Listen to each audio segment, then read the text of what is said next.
Ulven er vendt tilbage til Danmark efter mere end 200 års fravær.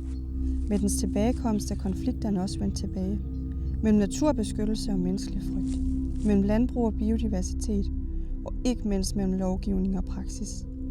Med de nye regler er det blevet nemmere at skyde en ulv, hvis den vurderes som truende. Men problemet er ikke kun ulven, det er bevisbyrden.